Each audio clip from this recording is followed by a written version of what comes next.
کو میکنی؟ من در تلویزیون کار میزنم. خیلی بیشی همونجا کو سر میکنی بیشی. همینجا بشینم. اخبار گفته. پول تو اینمونم. السلام علیکم تماشاگران عزتمند. اینک برنامه تلویزیون اخبار است تلویزیون توسط به شما میستر کلی.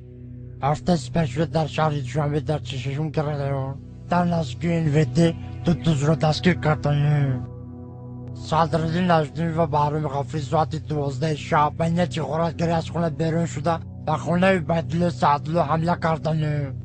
عبیدالله سعدلو در حالت مست خواب بوده. از کاسه عبیدالله سعدلو 180 درم، از درون شوفانیر عبیدالله سعدلو چیزهای قیمت بها، دو فیلم میکا، دو پرکالو، دو پچکه چای، دو پرنسکی و دو ترکانی خونه را زیر کرده گریختند. از این کارها سردار گروه میلیسیا حسن چیلا خبر شده با کارگردان کربسه جمهوری تاجیکستان خبر داده.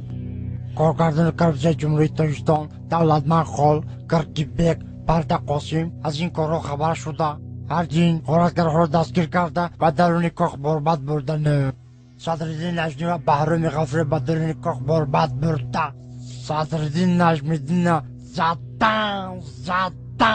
زدن تا با قدم خدا و اس میکنی. ای رو تسیا کدامی ژورنالیست دروغ میگه؟ تو در تلویزیون گپ زده استی تو رو تمام جهان تماشا میکنه. تو دروغ میگی؟ تو رو خلق بدون چیکار میکنه؟ سنگ شپت میکنه. نخود ژورنالیست دروغ بگه. چه نرو بزنی؟ تو فالبینی دروغ گفته استی.